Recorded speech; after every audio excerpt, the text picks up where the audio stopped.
Uniso Economia. Oi, gente! Estamos chegando com mais uma edição do nosso Uniso Economia aqui pela Rádio Uniso, em radioniso.com, também em 104,5 na cidade de Votorantim, a Cantate FM. E a gente está também nas redes sociais da Universidade de Sorocaba e do Labicom, @LabicomUniso, @UnisoOficial. Hoje nós recebemos o professor Marcos Canhada. Por quê? Foi divulgada recentemente a nova Cesta Básica Sorocabana. E a Cesta Básica Sorocabana, completando este ano 31 anos, quer dizer, super tradicional para a imprensa de uma maneira geral na cidade de Sorocaba e para o consumidor acima de tudo.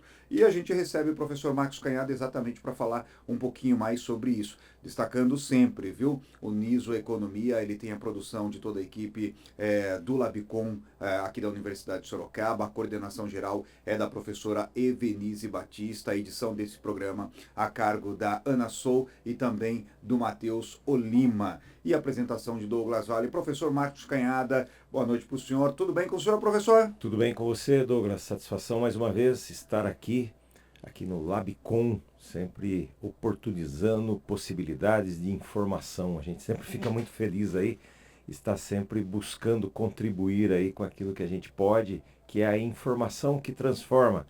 E variação de preço é algo que preocupa muito, né? Nós temos então que estar alertas, entender o que está acontecendo, qual é a tendência, né? Porque em função de tendência, em função de comportamento, eu posso agir, eu posso tomar minhas decisões de forma mais adequada. Então, obrigado mais uma vez a toda a equipe e aí aos ouvintes que têm acompanhado aí o nosso trabalho. Estamos aqui sempre com a guarda levantada, né, buscando levar informações transformadoras, né? Informações, a gente sempre diz na ciência, o conhecimento ele é aproximadamente exato, mas esse aproximadamente exato ele ajuda muito. Então a gente está sempre procurando contribuir aí com a informação, às vezes a imprecisão, mas estando impreciso, o conhecimento científico ele é maravilhoso. O que nós não podemos ter é o achismo, né? Então os nossos dados aqui, eles são coletados semanalmente, né? Nossa equipe verifica o preço, coleta, tabula, lança. Chega no final do mês, estamos aqui para falar do preço de abril, né? Que fechou aí com alta, mostrando uma tendência nos nossos gráficos de elevação. Então temos aí uma preocupação, né?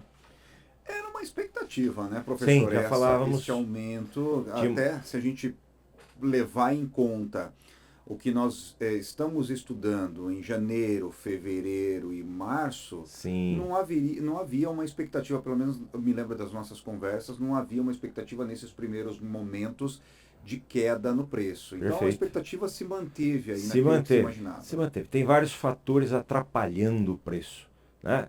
Que fatores que nós temos aí importantes? Temos guerra no mundo, já tínhamos uma guerra, mais uma guerra. Isso está impactando preços no mundo inteiro. E nós não poderíamos ficar livres aqui de impactos de preços, né? Temos aí, então, elevação de preço de combustível, né? Por conta dessa questão de oferta de petróleo. Temos sempre, e aí é sazonal, é a questão da sazonalidade, períodos em que a batata é mais barata. Estamos no período que a batata subiu. E a batata subindo é um prato desejado, ele está na cesta, né? A cebola foi junto com o preço elevado. Então, subindo, vamos ter aí variação que nesse mês foi bastante preocupante, mas nós já esperávamos que essa era a tendência e continuamos com expectativa que isso continue ainda. Esperamos que em dosagens menores, mas que para os próximos meses também estejamos aí alteração no preço. Vamos lá, professor, falar em números absolutos. Eu ainda não tive oportunidade de ver, até pela Sim. Nossa correria aqui no Labicom, o atendimento ao aluno, e o atendimento ao aluno ele é sempre uma das nossas prioridades. Eu acabei não conseguindo parar para ver a variação da cesta básica deste mês de abril. Queria que o senhor trouxesse em números absolutos. Quanto subiu? Qual foi essa variação? Tá. Hoje, em março, a cesta básica estava custando um valor, em abril custando outra. Isso. E qual a expectativa também para o mês de maio? Né? Sim, sim. Fechamos o mês com R$ 1.230,56. E o mês anterior tinha sido 1.201,20. Parece pouco, né? Mas só subiu R$30, R$29, é muito. Faz uma diferença. Faz uma diferença em percentual, e a gente tem que sempre falar em percentual, é 2,44% em um único mês. Então é preocupante. Nós queremos inflação aí na casa de 4% ao ano. Num mês você tem uma variação de 2,44%. Então o número absoluto, às vezes, ele não parece muito, né? Às vezes, vocês estão discutindo por causa de R$30. Não, nós estamos discutindo por conta de 2%, 2,44% de variação no mês. E é importante destacar, o senhor traz um panorama bem bacana para a gente discutir, porque quando se fala assim, vocês estão discutindo aí por causa de R$30, mas R$30 para uma família que tem uma renda X é uma coisa. R$30 para uma família que tem uma renda Y é uma diferença gigante, professor. Exatamente. E isso interfere, né? A pessoa ganha 1, 2 salários mínimos, isso é uma variação que impacta ali no sorvete do final de semana, que não vai poder ser mais saboreado com a família. E isso é muito importante. Então, R$30, você foi bem cirúrgico aí na sua colocação. Às vezes, dependendo para algumas pessoas, R$30 não é. Mas nós estamos falando aqui de cesta básica. Quem usa cesta básica são pessoas que têm renda mais baixa. Todo mundo usa, na verdade, né? Todo mundo mesmo consome arroz e está sentindo lá. Talvez para ele impacte menos. O preço da batata não interferiu para quem tem uma renda mais alta, mas está interferindo. De alguma forma, a somatória de tudo isso interfere na vida de todo mundo. É óbvio que esse percentual de variação de 2,44 para quem tem menos renda é muito significativo e nos preocupa de forma muito intensa, porque vai gerar desequilíbrios sociais, né? Nós estamos aí falando nessa semana aí do desenrola, né? O que é o desenrola? É pessoas que se endividaram. E o que faz se endividar? Condições conjunturais como essa, de inflação alta, juros elevados. É óbvio que tem as questões estruturais, que são os aspectos da educação financeira. Mas as condições conjunturais, elevação de preço, juros elevados, desemboca nessa questão das pessoas se desequilibrarem e ficarem inadimplentes. 82 milhões de pessoas estão inadimplentes, não é endividados, porque é endividado. Todo mundo tá. Todo mundo tá. É bom, eu fiz uma dívida essa semana, achei legal. Ia comprar um negócio lá, não tinha desconto. No cartão em 12 vezes é o mesmo preço.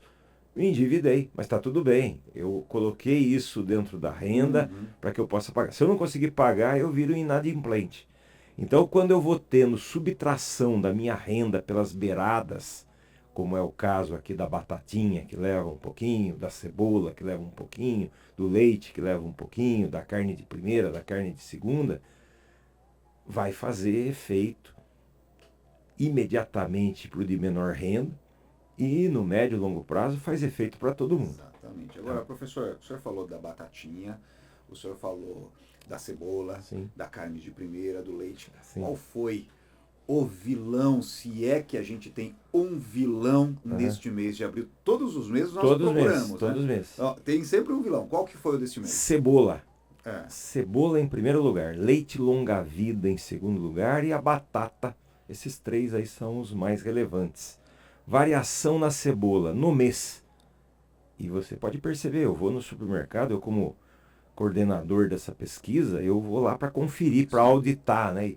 E tá assustador o preço da cebola, tá assustador o preço da batata, né? Então subiu 17,94%. A cebola? A cebola em um mês. Bom, voltando nos números absolutos, né? O preço do quilo em março era R$ 5,35. Foi para R$ 6,31. Pô, parece que não foi muita coisa. 17%. Números percentuais é que mostram a grandeza das coisas. Então, 5,35 para 6,31. O professor está falando que subiu muito, subiu R$1 o quilo. Muito. Absurdamente elevado. Porque nós estamos falando no quilo, né, no professor? quilo. E a gente vai falar no quilo. Obviamente, nós consumidores comuns, deixa eu até cortar a câmera aqui, mas nós consumidores comuns, nós vamos ao supermercado, dependendo aí de uma receita qualquer, você vai comprar 1 quilo de cebola, Sim. 500 gramas de cebola, mas quando nós falamos, por exemplo, em grandes consumidores, que são, primeiro, restaurantes, depois os próprios pontos de venda, os chamados PDVs, que compram isso em toneladas, Sim. obviamente que tem uma variação nesses preços, até para quem compra em grande quantidade, mas uma média de R$ 1 faz uma diferença gigante. E aí, para nós que somos consumidores do produto final, se vai num restaurante, em algum outro lugar, isso tudo a gente vai sentindo. Vai sentir lá na refeição, no prato feito, no almoço, a empresa que fornece a refeição, ela começa a ter pressões, né? Mas eu não pago o almoço, a empresa me fornece. Ela está sentindo isso. Ela vai ter transtornos na venda do produto dela. Ela vai ter que aumentar o preço do produto. Veja que vai criando uma cadeia, né? Exato. Tudo aquilo que vai sendo alterado individualmente vai provocando um efeito lá no final. E isso é muito preocupante. E essa é a chamada, nós nos afastamos dela aqui, tivemos isso na década de 80, é a chamada inflação inercial, né? Vai subindo. Subiu a batata, então também vou subir o tomate. Isso nós não podemos aceitar. O governo tem que fiscalizar, tem que controlar, e nós, famílias, temos que rejeitar. Então eu estou sugerindo aqui na pesquisa da cesta básica trocar a batata pela mandioca. Faz sentido para você, Douglas? Para mim faz. Ótimo. Muito sentido. Tem pessoas que não vai fazer sentido. Eu não como mandioca, eu não gosto de mandioca, a mandioca não faz sentido. Tudo bem. Se puder fazer sentido, isso é bom. Você rejeitar a batata nesse momento, optando pela mandioca. Porque ela tem uma diferença de preço. R$ 6,77 o quilo da batata contra R$ 4,41 da mandioca. É uma diferença. Mas para mim não faz diferença. Faz diferença, porque ao você rejeitar 1 quilo lá, 2 quilos, Douglas rejeita, eu rejeito, rejeita, sobra a batata. Sobra a batata, vai baixar o preço. Então, veja que nós temos importância fundamental nesse processo de controle, né? E precisamos fazer esse trabalho de formiguinha, né? Eu faço, mesmo às vezes podendo, falando, não, eu posso comprar isso daqui, eu trabalhei, eu me esforcei, trabalhei muito, eu posso. Nesse preço eu não vou comprar, eu abdico. Eu faço esse papel social. Eu, como professor, eu tenho que dar o exemplo, entendeu? Em casa eu dou exemplo. Meus filhos, às vezes, não me entendem. Ô pai, por que você não vai comprar isso? Você está sem dinheiro? Não, papai poderia comprar isso daí, mas ele não vai comprar, porque eu estou treinando você para viver num mundo de desenvolvidos. Eles fazem isso lá fora. Nós precisamos aprender a fazer também. Esse é, para você que está em casa acompanhando o nosso Niso Economia, esse pode-se dizer que é o mantra do professor Marcos Canhada. Posso, devo e quero. Então, poder, eu posso. Isso. Dever, será que eu querer, eu quero. Quero. Mas será que eu devo comprar? Se eu segurar nesse momento... Professor, eu estou aprendendo direitinho. Essa é a regra. Quando você aplica esses 3 elementos, tudo posso, tudo quero, mas nem tudo eu devo. E se a gente quer ter um país modificado, se a gente quer que o nosso neto viva num país desenvolvido, conjugar o devo, eu não posso aceitar essa alteração desse preço. Se você precisa, não tem jeito, vai fazer o quê? Você vai ter que optar. A batata é uma alternativa, nós estamos falando de um item básico, né? Uma batatinha com ovo ali e tal, é uma mistura muito interessante, muito comum. Então, você quer que eu reduza a batata? Mas será que não dá para colocar mandioca? Não posso substituir ali a carne? O que nós temos na carne de primeira aí apurado? R$ 51,11 o quilo, preço médio. Nós temos a carne suína a R$ 22,48. Aí eu não como carne de porco. Tudo bem, não vamos te incomodar. Mas para você é proteína que você está buscando e você gosta das duas, eu vou ficar um tempo aqui nessa outra. É tão boa quanto, né? É o que eu estou falando, que às vezes tem gente que fala, não, essa carne eu não gosto. E vamos respeitar. Sim. Né? Não vamos também falar, não, você tem que... Dá para você fazer? Não, eu não gosto. Isso aí eu não como. Tá bom, então tá tudo bem. Uhum. Mas se você pode fazer isso, seria muito bom você exercitar isso como exemplo na tua casa. Oh, por que a gente está comendo aqui carne de porco? A gente estava comendo, às vezes para uma criança explicar isso, né? Por que a gente mudou? Oh, a gente mudou porque a carne de boi está mais cara, está afetando a renda do papai. O papai está com mais complexidade, a gente precisa tomar um sorvetinho no fim de semana. Essa é a educação financeira que eu falo, que a gente tem que fazer desde pequeno. E se você não acerta isso desde pequeno, quando você fica adulto não tem mais o que fazer. O senhor trouxe um dado importante, professor Canhada, que é relacionado à carne. A gente já volta, já retoma esse assunto da cesta básica sorocabana. Até conversava com o professor Renato Vaz Garcia sobre esse assunto. Os Estados Unidos, eles têm tido uma política de investigar, e essa nota eu li agora na terça ou na quarta-feira, salvo engano, é uma política de investigar a prática de preços das empresas brasileiras que produzem a carne. Certo. Conversava com o professor Renato Vaz e ele falou, olha, isso neste primeiro momento pode parecer que não, mas isso pode trazer algum problema futuro, porque o nosso maior consumidor hoje é a China e seria os Estados Unidos, quase que a metade ou mais da metade da carne que é consumida nos Estados Unidos é produzida pelo Brasil. Sim. E eles podem querer fazer com que essa balança comercial ela pende de uma forma diferente. Eu queria a opinião do senhor, se o senhor corrobora com essa situação do professor Renato Vaz Garcia e principalmente, professor, se o senhor acredita que esse tipo de trabalho feito pelas equipes norte-americanas ou estadunidenses, vamos chamar assim, podem influenciar no preço, ainda mais no preço da nossa carne aqui no Brasil. Sem dúvida. Grandes consumidores, eles gestacionam os movimentos dos preços no mundo. Então, comportamentos, né, de preço estão muito ligados aos grandes demandantes e como eles agem, como eles regulam. Isso aí são formas de regular, né? Então, vamos pegar um exemplo aí que ocorre de vez em quando. E a gente pode ver aí dentro dessa linha que você está falando.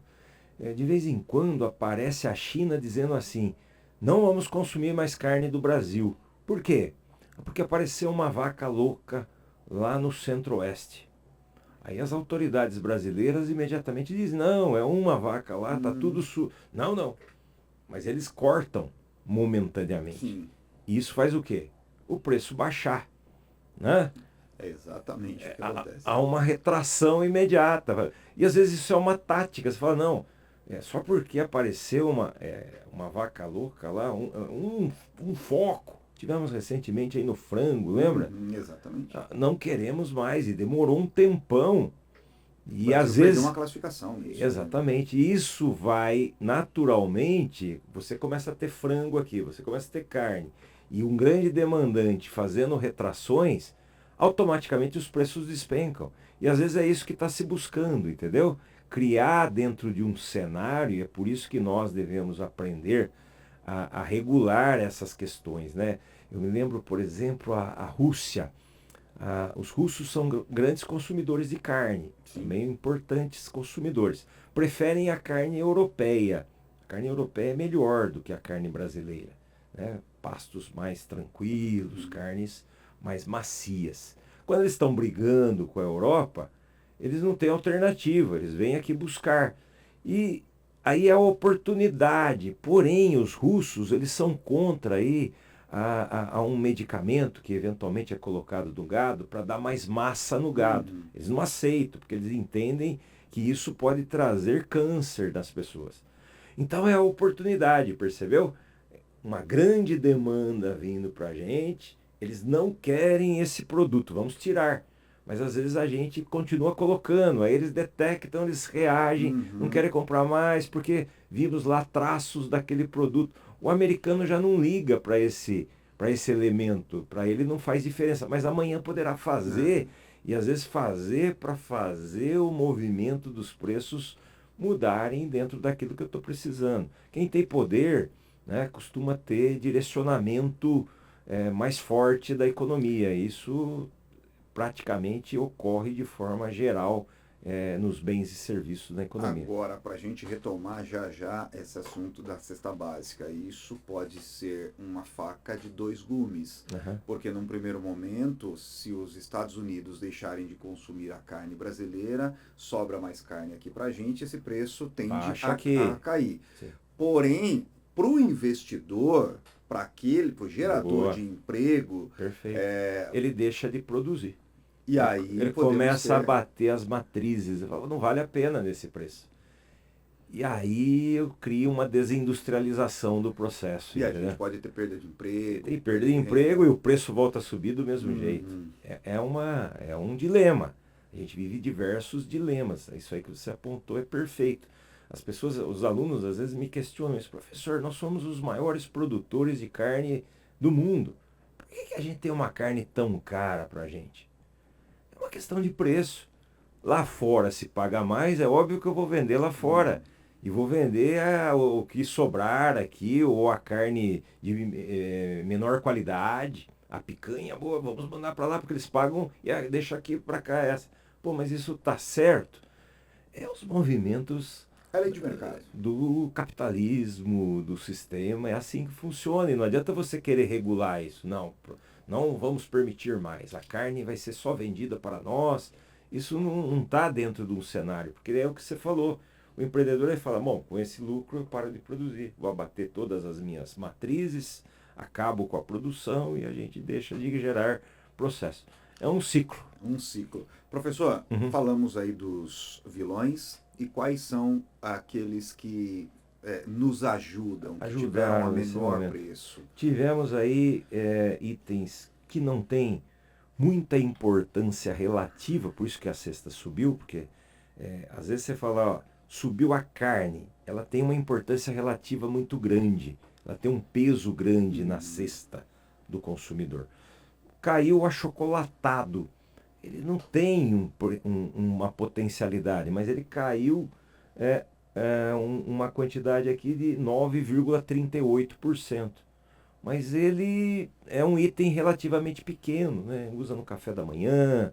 Caiu a farinha, esse é um item que talvez mais importante, porque aí interfere no pãozinho, lá na massa, interfere no macarrão, que é um item importante. Então, por que isso aconteceu? Nós estamos aí num momento de desvalorização do dólar, de valorização do real. Isso cria uma melhor condição para esses itens que têm uma regulação mais internacional. Nós não somos grandes produtores de farinha. Então, quando nós estamos com o real mais valorizado, é benéfico. E também, obviamente, que houve uma conjugação de melhor produção na Argentina, que é grande produtora de trigo. Então, quem está ofertando está com maior disponibilidade, o preço cai. Chocolate é a mesma coisa. Chocolate andou em patamares muito elevados. Tivemos problemas similares aí ao do café. A gente vem percebendo o café caindo. Você se lembra que o café foi lá no espaço, né? O que nós tivemos aí? Uma doença que destruiu aí grandes plantações de café e o café demora para retomar. Está retomando. E eu tenho percebido, né? Minha esposa é grande consumidora de café. Então nós estamos vendo lá, o cafezinho está cada vez, promoções estão aparecendo, o café em cápsula está ficando, a gente pega promoções com mais intensidade, porque a oferta melhorou, né? Então o cacau também, que é no caso o achocolatado, tem esse aspecto. Também tivemos problemas aí de pragas no mundo, na produção, e agora há uma sinalização aí de melhora, mas eu acho que essa melhora está mais ligada ao aspecto cambial do que a oferta. Isso precisa acompanhar, mas foram os itens que mais trouxeram melhorias a esses dois itens. É importante destacar que no momento da gravação deste episódio do nosso Uniso Economia, numa sexta-feira, o dólar chegou a um dos menores patamares nos últimos anos. Salvo engano, a R$ 4,86, algo muito próximo disso. É a primeira semana do mês de maio, e o dólar fechou essa sexta-feira a 4,86, 4,85, algo muito próximo disso. Por isso, o professor destacando aí essa taxa cambial. Quando esse programa for ao ar, a gente sabe que essa a volatilidade do mercado, essa moeda pode estar muito grande. Tá lá em cima. Nesse momento, vamos dizer, houve uma uma valorização do real. Uhum. Então eu estou podendo comprar coisas de fora com mais poder. Os preços tendem a ficar mais baixos, entendeu? Mas isso nós sabemos que é volátil. Você usou o termo, e isso não deveria ser volátil, mas é volátil.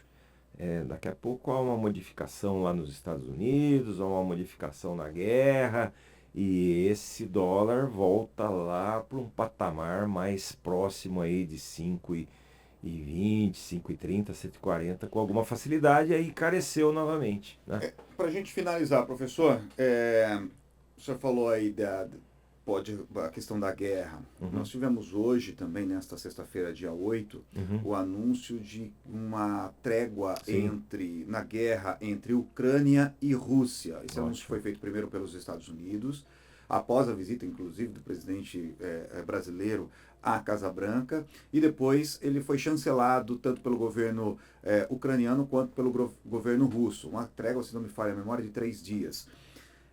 Como isso é importante até para a prática desses preços, porque nós sabemos que lá no governo Bolsonaro, há 3 ou 4 anos, havia uma preocupação muito grande, principalmente com relação aos insumos para a qualidade das nossas lavouras. Sim. Né? Então, quanto isso é positivo neste momento, primeiro, no âmbito global e também, obviamente, no âmbito caseiro aqui no Brasil. Muito importante. A Ucrânia é um grande produtor de fertilizantes, de elementos ligados à agricultura. E nesse período todo de guerra, não sei quantos anos nós já estamos aí, que boa notícia que a gente está tendo aí, mas já estamos há um bom tempo. Exato. E quem está em guerra está com dificuldade de produzir. E como sendo grande produtor, o que ocorre? Preços de fertilizantes, de defensivos agrícolas subiram muito nesse período. Isso foi parar na batatinha, foi parar no arroz, foi parar aí nos elementos da alimentação da sociedade. Então, quando a gente tem uma notícia dessa, é óbvio que parar a guerra da Ucrânia hoje não quer dizer que a Ucrânia deve estar bastante debilitada, né? Então ela vai ter aí um tempo de retomada que vai acabar sendo bastante lento. Mas é um alento, né? É alguma coisa que a gente fala, opa, que bom, ela vai começar a se reestruturar, esperamos que isso aí seja uma trégua definitiva, né? E que as coisas se resolvam e que esse país consiga, então, criar condições de voltar a produzir aquilo que ela é bastante competente. Ao ela ofertar mais, os preços desses itens caem, a soja vai sofrer impactos positivos, o milho vai sofrer impactos positivos, o gado come milho, come soja, o preço da carninha lá ficando potencialmente mais barato. É bom, precisamos que isso realmente se consolide. Professor Marcos Canhada, mais uma vez, obrigado por estar junto com a gente aqui no nosso Uniso Economia, trazendo esse panorama geral. A Cesta Básica Sorocabana pode ser conferida na sua integralidade no portal da Universidade de Sorocaba, uniso.br, e também nas redes sociais do CSA. CSA, estamos sempre lá no laboratório de CSA, nós fazemos lá algumas artes mostrando quem mais subiu, quem mais caiu, está sempre publicado lá, disponível para a sociedade, e a gente disponibiliza isso. E esse é um canal importante para todas as mídias da cidade que ajudam a gente a divulgar. Então as TVs, as rádios de Sorocaba agem aí levando notícias sempre que a gente divulga. E aqui também mais um espaço importante onde concentramos aqui mensalmente uma análise bastante profunda. E isso é muito importante para que as pessoas possam trocar a mandioca lá pela batata, recuar no momento que precisa, fazer um sacrifício. Às vezes isso é mudança de comportamento. Obrigado, saúde a todos, estaremos em breve aqui novamente, espero que sempre com notícias melhores. Nosso compromisso é de trazer a notícia, se ela é melhor ou pior, aí é uma questão do que tem lá fora, a gente só vai colocando o que a gente enxerga. Obrigado. Professor Marcos Canhada, nas redes sociais, principalmente no LinkedIn. E LinkedIn. para finalizar, corridinha no final de semana, professor? Opa, amanhã cedo estarei na Marginal. Se alguém passar por lá, me verificar, dar um tchauzinho lá, a gente dá um positivo, correndo pela vida. Isso é muito importante. Em breve estou para terminar o meu livro. Quando terminar, a gente pode falar um pouco dessa trajetória aí, que ela tem a ver com viver, né? E eu mudei a minha vida e estou transformando isso num livro. Aos 50 anos, fiz 60 o ano passado, cumpri as minhas metas nesses 10 anos e não parei, né? Então hoje estou novas metas, agora é dos 60 aos 70. E quando chegar aos 70, dos 70 aos 80, você tem que estabelecer metas sempre. As minhas metas não são mais as mesmas dos 50 aos 60, elas diminuíram, mas elas continuam a existir. Isso que é importante na vida, para a gente viver, a gente tem que estar se movimentando, a economia precisa disso, a vida precisa disso, de metas, objetivos e instrumentos, né, para que a gente encontre o caminho e possa ser mais feliz e viver nessa vida da melhor forma possível. Conversamos então com o professor Marcos Canhada aqui no nosso Uniso Economia. Bom, o Uniso Economia tem a coordenação geral da professora Evenise Batista e é uma produção de toda a equipe do Labicom. Uma ótima semana para você, nos falamos na semana que vem com muito mais Uniso Economia. Até lá! Uniso Economia.